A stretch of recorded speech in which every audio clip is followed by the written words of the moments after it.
Now here's the next one. Respond. The ability to let life touch you. Don't let it kill you, but let it touch you. Here's what's important. Let sad things make you sad. Because we need to understand the depths of sadness so we can understand the incredible ecstasy of joy. You can't know the highs without the lows. You can't dismiss all the things that need to burden your heart and your soul. The drama of Jesus' life, there were two words that were so important. Here they are. It said he was touched, and it said he was moved. I'm asking you to jot down those words. You've got to learn to be touched and to be moved. Part of it is to be moved out of complacency, to be moved out of just drifting. But it's also to be moved by the story, to be moved by what happened, and to be touched by someone's dilemma, and to be touched by someone's problem. Respond. I've learned how to do that. I'm the best guy in the world to take to the movies. I really get into it. I want to be taken on a journey. Make me laugh, make me cry. Take me high, take me low. Shake me over hell, but don't leave me unmoved.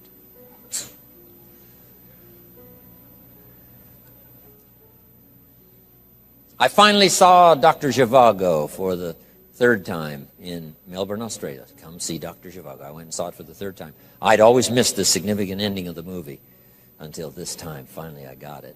Comrade General said, Tanya, how did you come to be lost? And she said, I was just lost. He said, no, how did you come to be lost? And she said, well, the city was on fire. The war had come. And my father and I were running through the city, and he let go of my hand, and I was lost.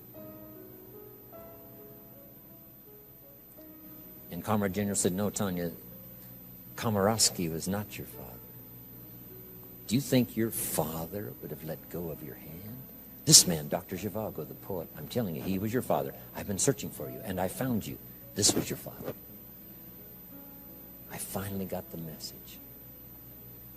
The other times I'm eating popcorn waiting for the movie to finish. I mean, you know, this time I got it. I got it. He was not your father.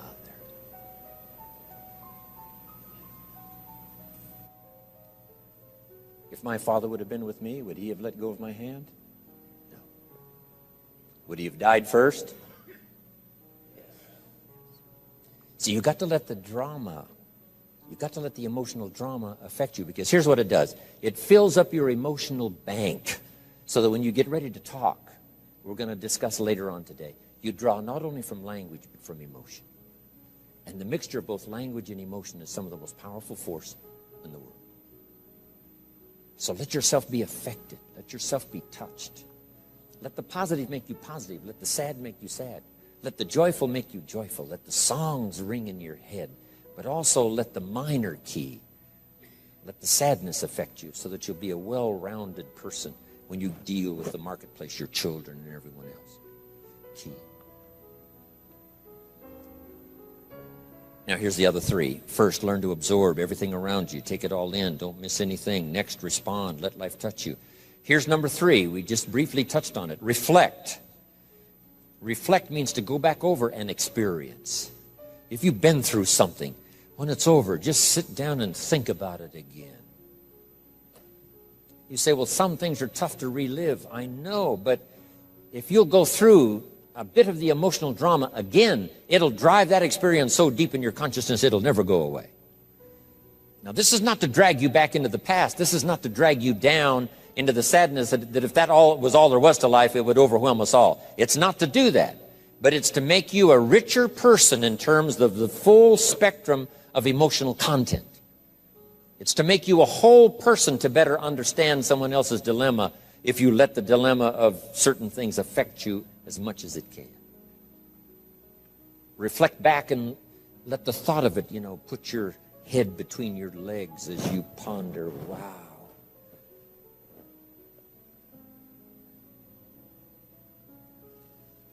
Here's some good times to reflect. One, at the end of the day. Take a few minutes at the end of the day. So you lock that day into your consciousness to serve you well the rest of your life. Here's a good phrase. Each day is a piece of the mosaic of our life. When you get ready to talk about your past, you don't want any of these pieces to be missing if you can help it. Bill Bailey was entertaining us with some stories last night. He knows the names. He knows the date. He said it was raining. It was a cloudy morning. I could see the storm coming from the east. See, that's so powerful. How old? How young? Who? What were they wearing? Who else would remember? Special people remember the drama. They reflect until it becomes part of them. You read a book and then you reflect on the book. Bill Bailey's unique because he can read a 300-page book in about 45 minutes. And then he can tell you about this book and make it more fantastic than if you read it yourself. So I just follow him around and don't have to read so much. Incredible. Reflect. At the end of the week, jot down, take a few hours. Hey, a week is such a piece of your life. You traded labor for a paycheck. You traded a piece of your life for getting paid and compensated. And all of the other drama of the things that happen to you, social, personal, spiritual, physical. A week is worth pondering. Take an hour, go back over your notes and go back over your day timer and go back over everything and say, where have I been and what did I do and who did I see and what did they say and how did it feel? At the end of the month, take half a day at the end of the month. At the end of the week, a year, take a weekend. Time to reflect.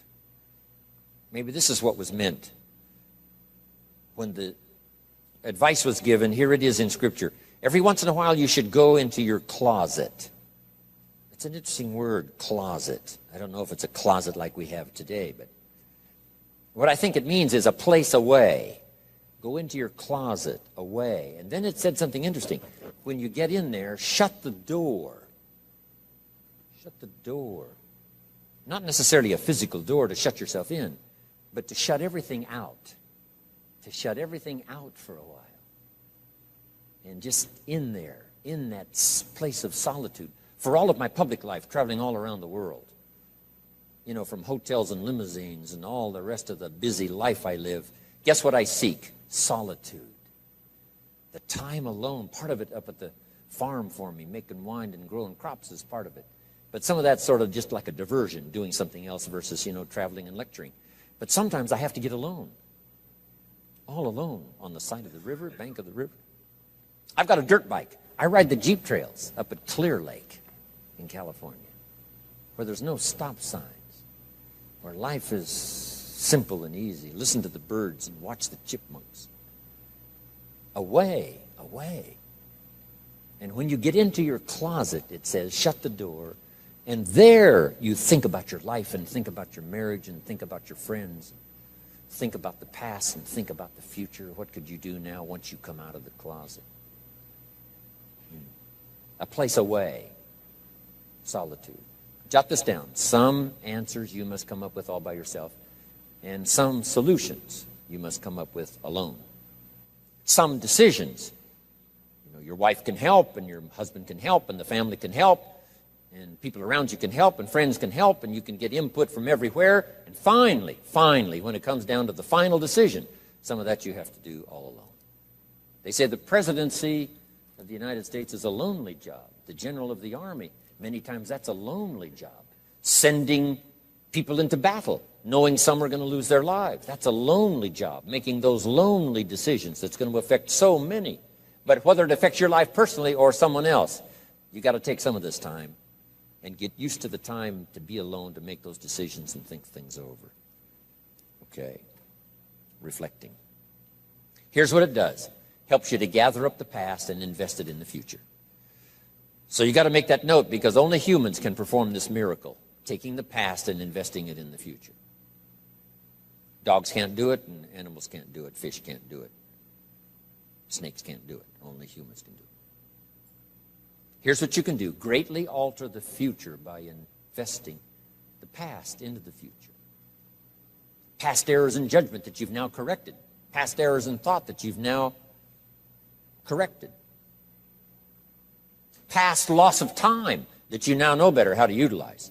Now you begin to invest all this into the future. You can't believe the productivity scale. You can't believe the learning scale. You can't believe what will start coming out now into the future. Your promise will be brighter than you ever thought possible, learning to gather up the past and invest it in the future.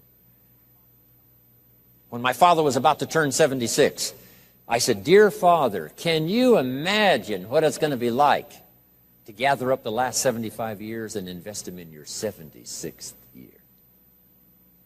Wasn't that a good idea? That's better than saying, "I think I can hang on one more year." I mean, come on. Gathering up the past and investing it in the future. Jot this down. The past is currency. We sometimes use this expression, this person has a wealth of experience. Is experience wealth? And the answer is yes, it's wealth. The past becomes currency, coin, commodity, available now from lessons learned, from emotions gathered, from things not missed, from colors and sights and sounds and highs and lows and progress and deceleration. All of that combined now, put into the next few weeks, the next few months, the next year. You can imagine the accelerated progress that comes from learning to do this exercise. It's very important. Now here's number 4. We absorb, we respond, we reflect. Number 4, now we must act. We must now put all of the learning and the emotional content into activity. Why? Without that, reality eludes us. It cannot be created. You can't create a career unless you do these 4 steps. Absorb what you can, learn all you can, respond to it and let it affect you. Let the emotional part of it drive you. Set your goals, let it touch you. Reflect until it becomes real, possible.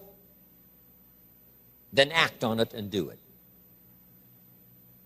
Activity is the vessel in which we pour the drama of our life so that it performs the miracle of creating reality.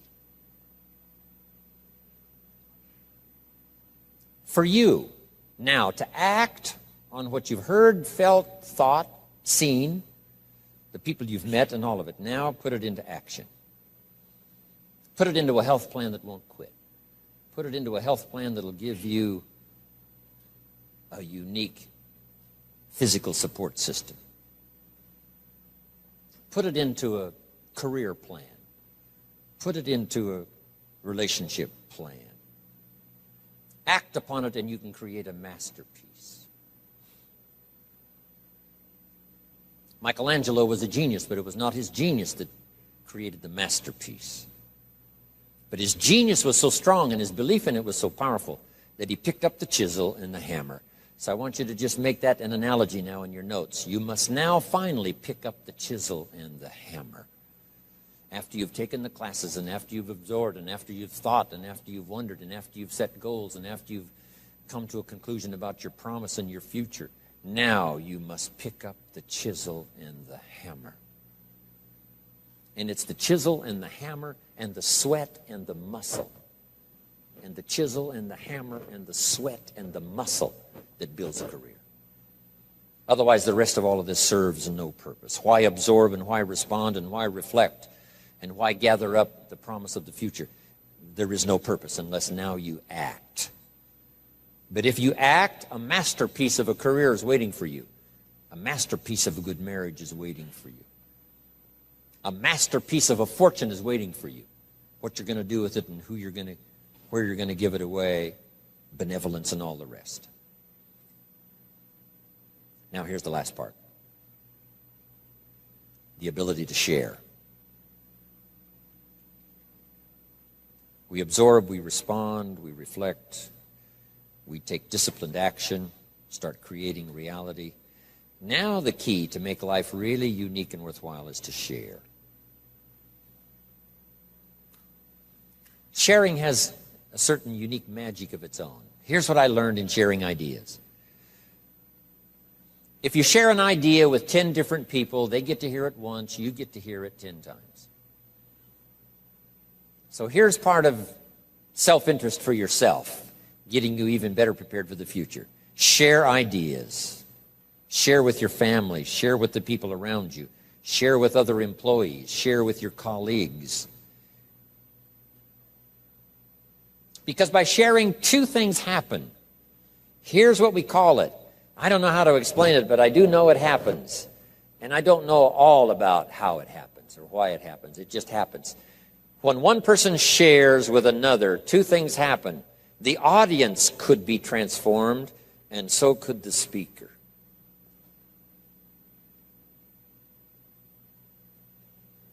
If you share with someone else, they could be transformed. You may have dropped in at the right time. This may be their moment. They've got 3 numbers dialed into the lock already. And if you say it well and say it right, you'll be the 4th number that they can dial into the lock of their personal experience, and the door will come open, and there's opportunity they never saw before. The person who hears can be transformed. But here's what else is exciting. The person who speaks can be transformed. Guess what we're all looking for? Transformation for our new life. The new life tomorrow, the new life this month, the new life next year, the new life this year. The caterpillar one day says, I think I was made for more than this, crawling on the ground. So the butterfly climbs the tree, attaches himself to a leaf, and spins the cocoon. Who knows what disciplined effort it takes to spin a cocoon?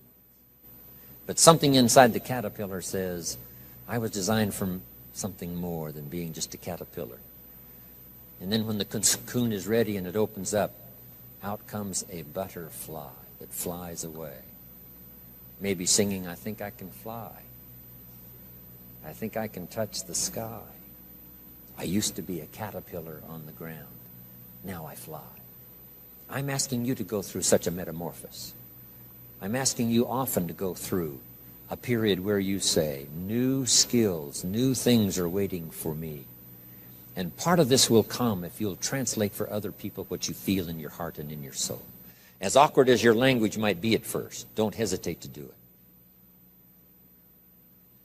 Here's what sharing does. Makes room for more. If this glass is full of water, wow, here's my coffee. I won't take as much time as Ziegler did. Key question. If this glass is full of water, can it hold any more?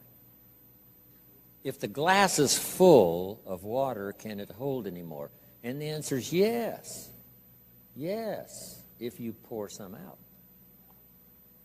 So jot that down. If you want more, you've got to pour out what you got. Then you have the opportunity to receive more. Now, unlike the glass that remains the same size when you pour some out, not so consciousness in human beings. Your capacity will increase the more you share. You'll get bigger and bigger and bigger.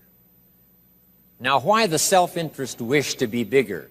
Here's why: to hold more of the next experience.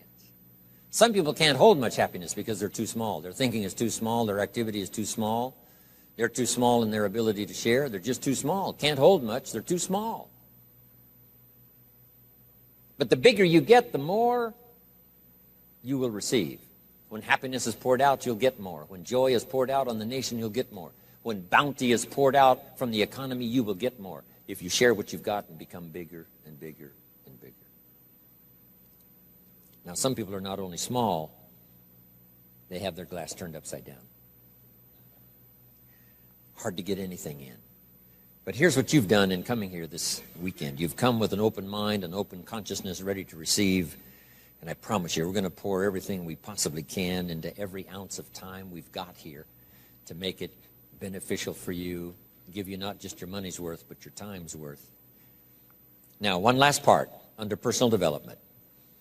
Personal development leads to all good things because it makes you unique. Here's what my mentor said when I first met him. I'm 25 years old. I'm broke. Not destitute, but broke. Here's what he said to me. Mr. Rohn, now's the time to set a goal to become a millionaire, which back there was a pretty good leap. Age 25, that was a long time ago. He said, set a goal to become a millionaire. And he said, here's why. And I want you to jot it down. For what it will make of you to achieve it. The purpose for setting goals is self-development. The purpose for setting goals is to become the person that can achieve them. So the whole real major subject here this whole weekend is personal development, seeing what all we can become. Now jot this phrase down. Don't settle for less than you can be. I asked Mr. Schofield, if I get to making money, how much should I earn? He said, all you possibly can. How many books should I read? As many as you possibly can. How far should I go? As far as you possibly can. How much should I share? As much as you possibly can. In the course of my lifetime, how much should I do? You should do all you possibly can, go as far as you can, reach as high as you can, touch everybody you possibly can. I made that commitment a long time ago, and it has served me so well, and it brought me to Dallas this weekend. There's no other place I would rather be. I committed to being here. I'm glad I came. Let's take 20 minutes, everybody, for a break and then come back.